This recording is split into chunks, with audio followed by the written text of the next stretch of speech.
E aí galera, estou aqui no Museu das Tulipas em Amsterdã e essas lindas flores, as tulipas, se você não sabe, já foi a causadora de uma grande crise econômica da Holanda no século XVII. E é o primeiro registro histórico de uma bolha especulativa, foi a primeira bolha financeira que já aconteceu na história. Além dessa, a bolha das tulipas, também já tivemos a Grande Depressão de 1929, tivemos também depois a bolha das .com, antes disso, quase esquecendo, teve a bolha das companhias do Mar do Sul e também a bolha que talvez a maioria conheça, que é a grande crise do subprime em 2008, uma bolha imobiliária lá nos Estados Unidos. Então queria falar para vocês, aproveitando que a gente está nesse momento aqui em frente às tulipas, para falar um pouco mais a respeito de por que acontecem essas bolhas e o que você deve fazer para não cair, tá bom, nesse movimento especulativo e não seguir o efeito manada e assim conseguir com que não tenha prejuízos financeiros durante a sua jornada como investidor. Fugir do efeito manada e fazer justamente o contrário do que as pessoas envolvidas em uma bolha fazem em função dos efeitos psicológicos, infelizmente. Então venha comigo aqui nesse vídeo.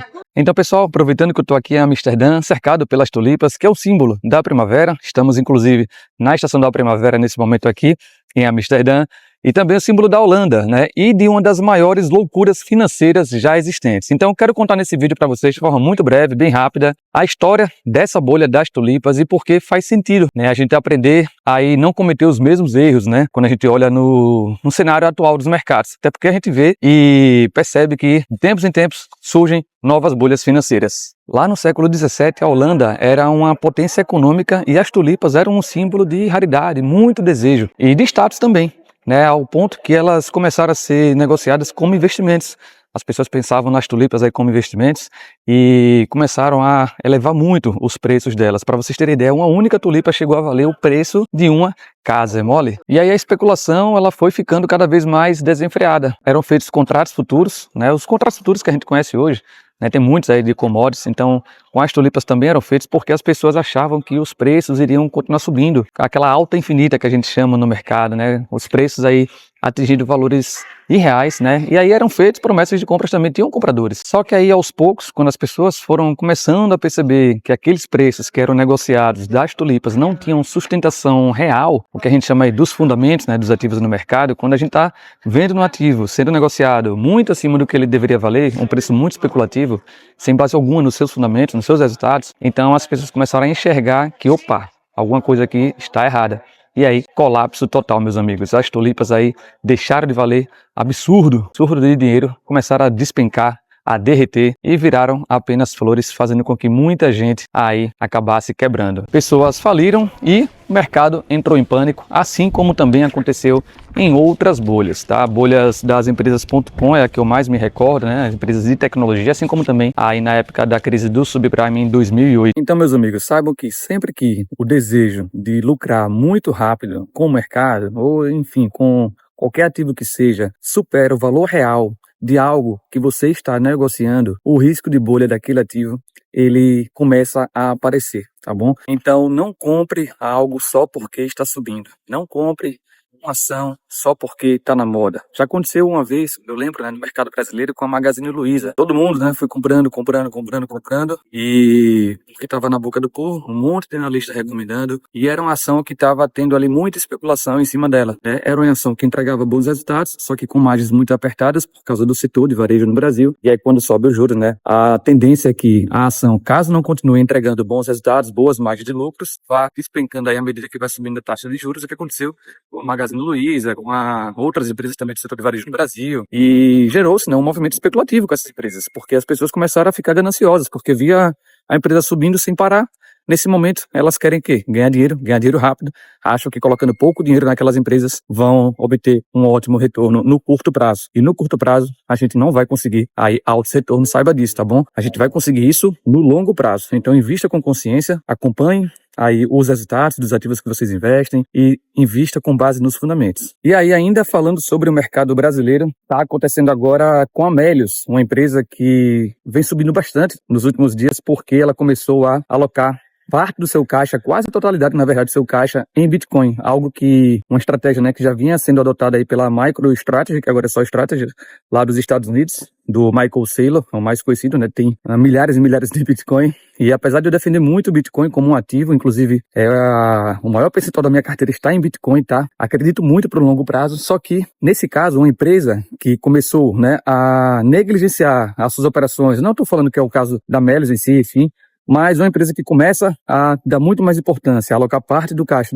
do seu caixa em Bitcoin, esperando aí a valorização das suas ações, porque deve acontecer sim, no longo prazo, mas ela acaba meio que deixando de lado aí aquilo que mais importa, que é gerar valor para os acionistas a partir das suas operações. Como, sei lá, uma Apple da vida, por exemplo, né, que vende iPhones, vende MacBooks, vende, enfim, gera receita de diversas formas.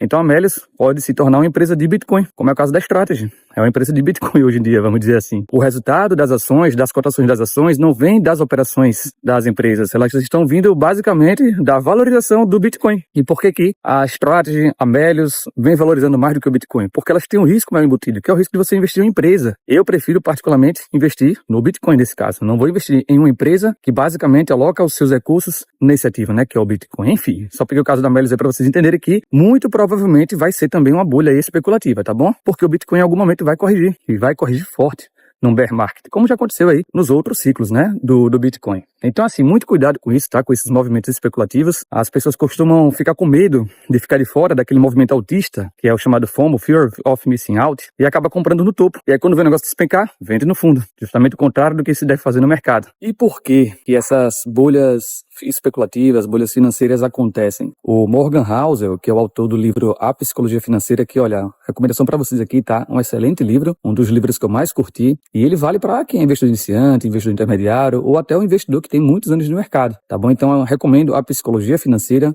O Morgan Housel, ele traz diversos exemplos, né, das bolhas que já aconteceram aí ao longo da história e que é sempre o mesmo motivo. O motivo aqui é psicológico, decisões emocionais no mercado que acabam fazendo com que os investidores tomem decisões precipitadas, decisões impulsivas, colocando sempre a emoção à frente ali da razão, tá bom? Então tem diversos viés comportamentais que as pessoas acabam cedendo, né? Elas muitas vezes não conhecem sobre esses viéses e por isso que é muito importante o ramo das finanças comportamentais, tá? Mais importante ainda do que fazer análise técnica, análise fundamentalista, análise de sentimento, tá? Análise on-chain, né? No caso aí do Bitcoin e de criptomoedas, é muito mais importante você entender das finanças comportamentais, entender aí o seu perfil como investidor, tá bom? Então o viés da confirmação, a pessoa que tem aquela crença, né, quer acreditar de qualquer jeito, acredita que vai acontecer aquilo e esquece os princípios básicos, né, de um ativo talvez, então acaba se deixando levar pelas crenças. Tem viés da representatividade, tem viés da ancoragem, tem também o efeito manada, que é talvez o mais conhecido de todos aí, né, que as pessoas conhecem demais, que é você seguir basicamente aquilo que a multidão está fazendo, as ações da multidão, em vez de se preocupar e seguir o seu estudo.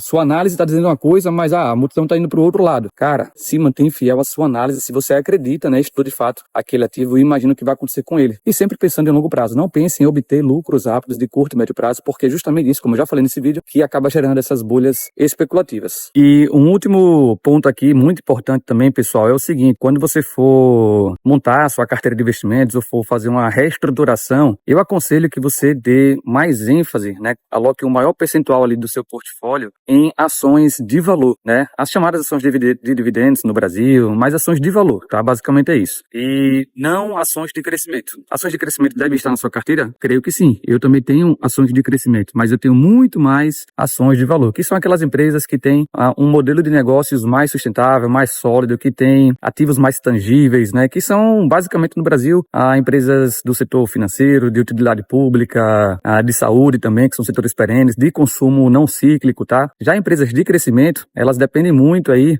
das perspectivas futuras, né? Entregar sempre resultados acima do que o mercado está esperando. Então, empresas de tecnologia, empresas de consumo cíclico, enfim, de diversos setores, a gente tem que ter um cuidado maior e alocar um percentual muito menor do nosso portfólio, do nosso patrimônio nesses tipos de empresas, porque são as empresas justamente que têm mais tendência a acabar entrando em um movimento de bolha especulativa, porque as pessoas acabam vendo as ações subindo sem parar como acontecem com esses casos das empresas de crescimento. Então, muitas das vezes também, né, elas começam a contar histórias ali, né, e começam a fazer um marketing muito agressivo e vai caindo na boca do povo, o povo vai acreditando naqueles projetos. Acontece muito isso no mercado de criptomoedas, tá? No mercado de altcoins, as pessoas começam a alocar capital demais em algumas altcoins que não entregam nada, não passam de um simples projeto que nunca vai, de fato, entregar algum resultado real para os investidores, vamos dizer assim. E criptomoedas, altcoins, é como se fossem startups. Então, inúmeras startups, inúmeras empresas que não entregam nada para o investidor, ou seja, não tem valor real algum. É simplesmente pura especulação.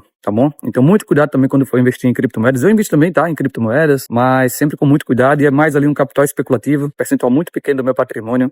Então, tenha muito cuidado, não vá cair naquela de, tô com medo aí de ficar fora da festa. Ainda mais nesse momento agora que a gente tá prestes a ver, quem sabe, um outro movimento aí de alta, né? Por parte das altcoins, tá bom? Muito cuidado mesmo e evita cair nessas armadilhas financeiras, como é o caso de bolhas especulativas. Tá bom, galera? E se você curte esse tipo de conteúdo que conecta história, viagens e investimentos também, então se inscreva aqui no meu canal, @GiovanniCanuto, deixa o like nesse vídeo para o YouTube entender que foi um conteúdo de valor para você e possa entregar para cada vez mais pessoas, e acompanha sempre aqui no meu canal que eu vou estar postando muito mais conteúdos como esse, beleza? Tamo junto aí, sucesso nos investimentos.